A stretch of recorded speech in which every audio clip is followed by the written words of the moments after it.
Pilipinas, magandang araw po sa inyo, Luzon, Visayas at Mindanao. Si Senate Blue Ribbon Committee Chair Panfilo Lacson na mismo ang nagsasabi, sinungaling si Zaldico. Umali yung sinasabi ni Zaldico at ginamit lamang po ang pangalan ni PBBM ni Pangulong Bongbong Marcos para makapangikil sa pera po ng taong bayan. Yan po yung pagbubulgar ni Senator Ping Lacson kanina dyan po sa Senado. Wait, let's qualify. Sino si Ping Lacson? Si Ping Lacson ay isa sa pinaka-credible na senador. Pinaka may malinis na pangalan. May pinakamagandang track records dyan po sa Senado. At siya mismo ang nagsasabi, ginamit po yung pangalan ni PBBM para sa allegedly anomalya dyan sa flood control scam. Ilalabas natin yan. May video tayo niyan. At yung mga sinasabi ni Zaldico, kasinungalingan. Sino yung nagsasabing kasinungalingan yan? Yung taong may personal knowledge. Kasi nagkausap daw po si Ping Lacson, dalawa niyang abogado, at itong Yusek Bernardo, isa rin pong magnanakaw dyan sa DPWH at ang abogado nito. Meron daw pong listahan na ipinakita sa kanya. And I believe totoo yung listahan na yan. At hindi totoo. Hindi tumutugma doon sa mga bintang ni Zaldico laban kay PBBM. Again, galing yan kay Ping Lacson. Mga dilis, o sige. Sabihin nyo kasi nungalingan pa rin po yan. Mamaya yung video ha. Dito muna tayo. Yung text muna. Para malinaw, di ba? Importante malinaw may ebidensya. Ito po ay headline ng iba't ibang pahayagan, ka-coffee. Nilabas po nila yan yung statement ni Ping Lacson. Basahin ko po sa inyo. Mamaya pakita natin yung video. Medyo mahaba kasi. Sabi po ni Lacson, kickbacks received by people who misrepresented President Marcos. Minisrepresent po ang ating Pangulo. Ginagamit po ang ating Pangulo para makakuha ng kickback itong mga tao na ito. Senate President Pro Tempore Ping Lacson says he received information that kickbacks from the 100 billion budget insertions were received by people in Malacanang who misrepresented the President. Nakalulungkot itong nangyayari. Actually, nang pinapakinggan ko si Ping Lacson, nakakapanlumo. Di ba? Kung totoo man, daw wala pang finality yan, wala pa naman judgment kung totoo man. Grabe, ganyan lang nila nakawin yung pera at ang masaklap dyan, na-appoint ng presidente. Siyempre sasabihin ng mga dilis, kasalanan ni PBBM yan. No. At some point, yes, sige. Nakalusot sa vetting process. May pinagkatiwalaan na hindi naman dapat. Wala naman perpektong gobyerno. Kahit anong administrasyon yan, meron at meron bulok na kamatis dyan. Allegedly, itong mga sinasabi, no? If ever totoo ito, nakapanlulumo ito dahil mismong nasa Malacanang yung kumukubra ng pera. At ang masaklap pa, lahat ng sisi sa presidente, lahat ng bintang kay PBBM. Yung mga opisyal niya dyan sa Malacanang, sa Office of the President, allegedly, ang tumatanggap po ng kickback. Magugulat kayo mamaya sa video, ka-coffee, no? Ang masaklap lahat, bato kay presidente. He named Presidential Legislative Liaison Office Undersecretary Adrian Carlos Bersamin. Anak po ni Executive Secretary Lucas Bersamin. Again, Presidential Legislative Liaison Office Undersecretary Adrian Carlos Bersamin. At isa pa po mula dyan sa Department of Education. Ito pong USEC din sa DepEd. Itong Triv Olivar. Tama bang pronunciation natin ng pangalan niya? Trygve. Triv Olivar, who have both resigned. Again ha, paglilinaw, nagsipag-resign na po ito mga to. Ilang araw lang po ang nakalilipas. Lacson said they name drop. Ulit ha, they name drop. Ginamit po nila ang pangalan ng presidente, making resigned Representative Zaldico believe that the kickbacks were intended for the chief executive. Itong si Zaldico naman naniwala. Utos ni presidente yan. So all the while, ang alam ni Zaldico na pupunta sa presidente. Kasi ginagamit si PBBM eh. Allegedly ha, yan po yung lumalabas sa balita. Loko tong mga opisyal na to. Nagnakaw, ginamit pa ang pangalan ng presidente. Sige, pakinggan natin mismo yan kay Lacson. Importante manggaling mismo yan kay Lacson. Kasi si Zaldico naman, nasobrahan naman sa kasinungalingan. O, nag-shoot pa ng mga may maleta raw, kuno.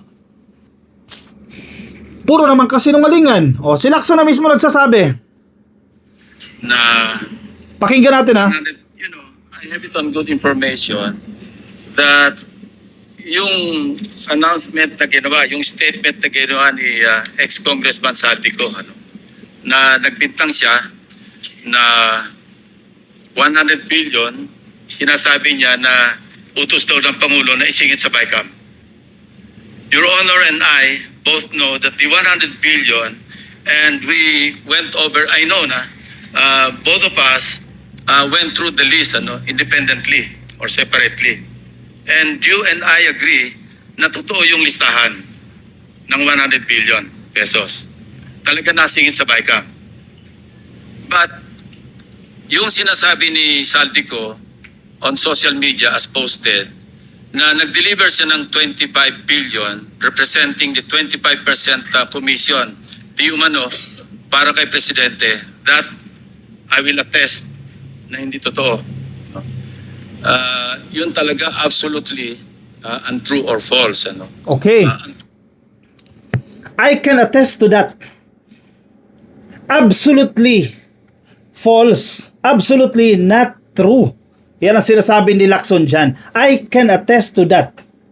Kami mismo, ang tinutukoy niya dito, si Tito Soto, ang Senate President, no? Independently, magkahiwalay po nilang sinuri itong listahan po ng mga insertions amounting to 100 billion pesos. Totoo na may budget insertion na 100 billion pesos. Pero chinek nila yung listahan at ang sinasabi daw ni Zaldico na nag-deliver siya ng 25 billion pesos, hindi mo yung pinag-uusapan natin dito ha, billion pesos. Hindi po totoo. Bigyan natin ng emphasis. Absolutely not true. Absolutely false. Hindi totoo na nag-deliver ng 25% o 25 billion pesos si Zaldico sa presidente. Si Lacson po mismo ang nagsasabi niyan base sa kanilang masusing pagsusuri sa mga dokumento. Sige, pakinggan pa natin. Or para kay Presidente, that I will attest na hindi totoo. Yun talaga absolutely untrue or false. Untrue or completely false. Why? Because last Sunday, I received a call from the camp of former Undersecretary Roberto Bernardo. DPWH. Ang sinasabi niya, noong nakita niya si Saldico sa social media na nagsasabing merong 100 billion na di umano inutos ng Pangulo na isingit sa BICAM, napag-alaman ko from Undersecretary Bernardo na may mga tao sa Malacanang, not the President, not authorized by the President, who misrepresented him. I will name some of them. Undersecretary Adrian Bersamin. He name-dropped the President, making Saldico believe na utos ng Pangulo na ipasok sa BICAM yung insertion sa 100 billion. Okay. Isa-isahin natin. Wait lang. Mahaba kasi. Let's qualify, no? Misrepresented the President. Not authorized by the President. Ginamit nitong Adrian Bersamin. Tama ba ako? Anak ni Lucas Bersamin yan? The Executive Secretary Lucas Bersamin? Alam ko anak niya yan, no? Ginamit yung pangalan ng Presidente without the consent of the President. Allegedly, ha? Ito po yung mga aligasyon kasi base lang naman sa testimonya yan ni Bernardo, ni Yusek Bernardo ng DPWH. Ginamit yung pangalan ng Presidente. Siyempre, si Saldico, hindi, utos ni Bersamin Adrian Bersamin Kasi, taga dyan niya sa Malacanang Inassume niya na utos ng Presidente. Yung 100 billion na yan. Now, dito na lumala. Paano nagkaroon ng 25 billion na 25% doon sa 100 million knowing na yung 100, not million ha, na yung 100 billion pesos, hindi lang naman lahat napunta sa DPWH. Kasama na po dyan yung ibang government agencies. Sa madaling sabi, imposible na mayroong 25 billion pesos representing the 25% dahil hindi nga naman lahat napunta sa DPWH. Pakinggan natin ang sinasabi ni Lacson para malinaw. Name drop the President, making Saldico believe na utos ng Pangulo na ipasok sa BICAM yung insertion sa 100 billion. Now, Yusek Trigib Olaybar, Ragib pala. other personalities. Anyway, regarding the 100 billion, pinrake down kasi nireview niyo yung kanyang notes. This is all related even to the appointment of Secretary Recto to be the Executive Secretary as he is now the acting. I guess acting kasi hindi naman pwede magbigay ng ad interim appointment because Congress is not in recess, di ba? So, okay. Anyway, ang sabi niya sa akin, hindi po totoo yan, Mr. Senator. Kasi ang breakdown ng 100 billion, 81 billion, yun yung na-assign sa DPWH. 81, okay. That's 81%. Yung 29 billion, other agencies. Hindi niya alam. Out of the 81 billion or out of the 100 billion, yung sa 81 billion, 52 billion, siya ang personal na nag-handle. Ako po nag-handle nun. Nasa notes niya, ito yung kanyang table, binigyan niya ako ng kopya. 51.01, I think almost 52 billion. Okay, let's assume 52. So 52 billion, yun yung personal hinandle niya. And talagang sabi niya, naghatid ako ng pera as kickback. But not to the President, but to Yusek Olaybar. Okay. Sige, wait lang, isa-isahin natin yan. Nakakapanlumo ito no? Nakakapanlumo dahil totoo talaga yung korupsyon. Nangyayari yung korupsyon. Ang masaklap lang dyan, nasisisi sa presidente. Wala tayong magagawa dyan, nangyayari na yan. Importante, nabubulgar ito kasi nga, paulit-ulit natin sinasabi, nangyayari na yan for the longest time. At least ngayon nabubulgar na. Administrasyon ni Digong, hindi ganito nag-iingay. Hindi napapalagot yung mga kurap at magnanakaw na yan.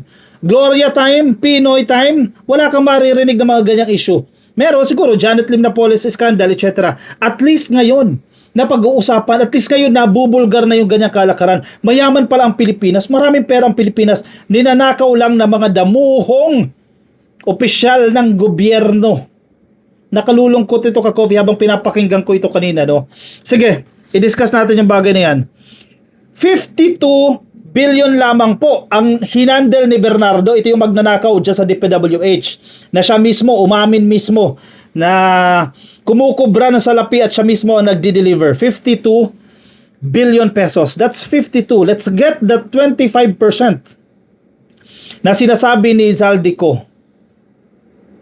Kung 25% po ng 52 billion, kasi yan naman ang ang usapan daw niya sa mga projects porsyento. That's 13 billion pesos only. So imposible yung sinasabi ni Zaldico na 25 billion pesos. Regardless, napakalaking halaga pa rin po itong 13 billion pesos. Kanino napunta itong 13 billion pesos na to? Or mas mababa or mas mataas? Dineliver daw po mismo nitong Yusek Bernardo kay Olayvar. Yang Yusek dyan po sa Department of Education. Diba? Nakakapanlumo o hinatid talaga. At alam mo kung paano nila hinatid? Diyan sa Diamond Hotel, sa underground parking, diyan sila nagpapalitan, diyan hinahatid yung salapi. Mga walang hiya talaga itong mga tao na ito. Sige, tapusin natin. Paglilinaw, hindi kay presidente hinatid. Anyway, so 52 billion, yun yung personal hinandle niya. You know, I have it on good information. Umulit. 81 billion, yun yung Wait lang. anyway, so 52 billion, yun yung personal hinandle niya. And talagang sabi niya, naghatid ako ng pera as kickback. But not to the President, but to Yusek Olaybar. And sabi niya, ang pag-aalam niya, kasama si Yusek Adrian Bersamin.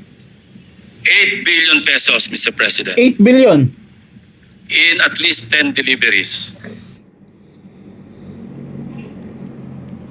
8 billion in at least 10 deliveries. Mahaba yung video na yan nag-cut na, no? At ang pinakamalaking delivery, alam niyo kung magkano? 2 billion pesos kasi na-stock na raw. Nangyari yan March pa. Nung inaaresto si Digong, kaya daw na-stock yan, hindi agad na-deliver kasi mainit daw po dahil inaaresto nga si Digong. At ang 1 billion daw, sinabi nitong Yusek Bernardo, i-deliver niya kay Bonoan, kay resigned Secretary ng Department of Public Works and Highways, Secretary Bonoan, na ngayon po inasa Amerika. I-deliver daw po mismo nitong Yusek Bernardo kay Bonoan. Kaya nga naiinis tayo kanina kasi yung mga previous hearing, idinidiin talaga ni Secretary Bonoan na wala siyang kinalaman dyan. Yun ang idinidiin niya, wala siyang kinalaman. Tapos ngayon may mga ganyang revelasyon. Though hindi naman natin pwedeng sabihin na 100% ng mga sinasabi ni Bernardo ay totoo, 'di ba? Pwede rin namang nagdi-name drop lang din 'yan. Posibleng Zaldico yung style niyan, 'di ba? Para makapagturo na lang 'yan dahil na-corner na rin naman 'yan. Posibleng ganyan 'yan. Korte po ang magde-determine 'yan. Sa madaling sabi, nangyari itong korupsyon na to. Yun ang nakakagigil. Nag-i-exist itong korupsyon na to. The good thing, under this administration, nabubulgar po yan. Napag-uusapan po yan. Yun na lang siguro ang positive side nito, no? Kesa nananahimik tayo, kesa hindi ganito kaingay. Pero yung pera natin, matagal nang ninanakaw ng mga politiko. Tingnan mo yung mga politiko, ang yayaman. Tuwing eleksyon, nagpapamudmud ng salapi. Saan galing yan? Galing sa korupsyon yan. At least ngayon, nabubulgar na yung mga yan. Yung kalakaran ng mga yan. Damuho talagang mga politiko. Hindi po sa presidente i-deliver tulad ng sinasabi po ni Lacson. Kayo na po ang humusga. Malamang sa malamang marami pong mga opposition members ang sinasabi, si presidente lahat yan. Pero si Lacson na mismo nagsabi, hindi sa presidente yan. Misrepresented ang presidente, ginagamit ang pangalan ng presidente. O siya, sige. I-komento po ang inyong opinion, reaction dyan sa comment section para mabasa po ng iba natin mga ka-coffee. Mga nasa Facebook, please like and follow YouTube, subscribe, TikTok, subscribe po kayo. At magkita-kita tayo sa aking susunod na episode. Paalam po sa inyo, bye-bye.